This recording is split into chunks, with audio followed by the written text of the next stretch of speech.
Hi, everybody. This is Lindsay, and we are the Infinity System. I'm sorry about the lighting in here. We're still working on it. My husband's going to get me a lamp to put behind my desk so that I can kind of shine it in on my face. But until then, you kind of get to see a shadow, and I do apologize for that. Today, we're going to talk about hospitals, triggers, and getting your doctors to listen to you. The first thing I want to talk about is positive and negative triggers. A positive trigger is something that makes you happy, like ice cream or getting a new car. These will send endorphins into your brain and make you happy, excited, make you feel good. A negative trigger would be something like yelling, abuse, stuff like that. These can make you feel angry, upset, depressed. Negative triggers are the things that you need to use grounding techniques for. Grounding techniques can be found on google.com. If you type in 30 grounding techniques, the first website that pops up is a really good one.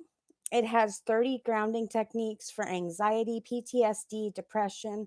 It's the one that I refer people to all the time. Remember, you are in control of yourself. Whatever happens, happens because of you. Um, Drown out the negative with the positive. This is a really good one. Instead of thinking negative thoughts, turn them around to positive thoughts. Instead of thinking, I can't do this today because I'm a failure, think, I can't do this today because I'm sick. I'm not feeling well. I'm tired. This is not my fault. Okay. Make sure when you go to a doctor's office that you have a list of notes with you. It's always good to sit down the night before you go to the doctor and write yourself a notes. Write out everything that you want to talk to your doctor about.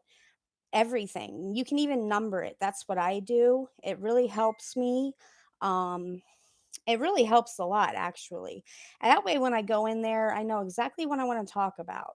It's a really good way for getting your doctors to listen to you. And, sometimes the doctor will try to talk over you.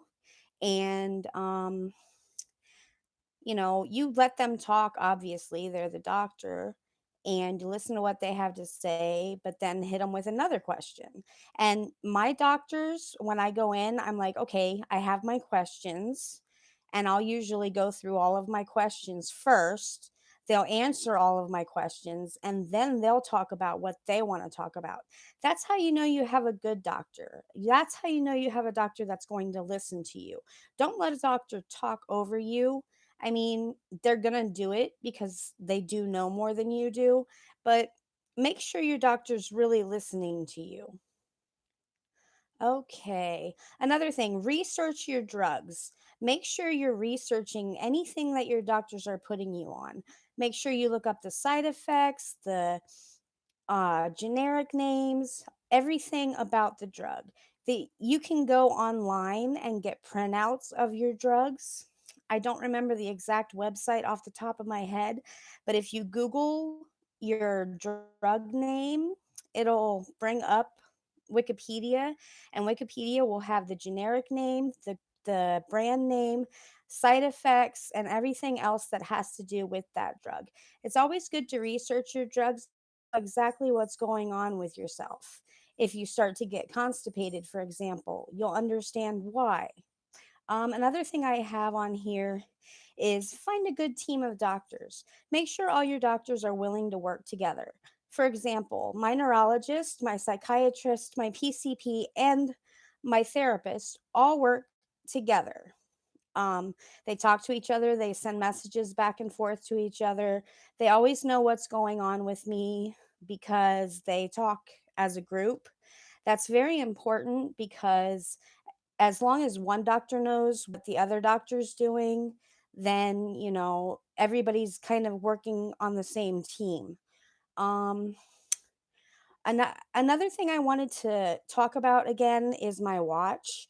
We mentioned my watch before in another video. I have it set to where it's got the day, the time, the date, and it counts the seconds.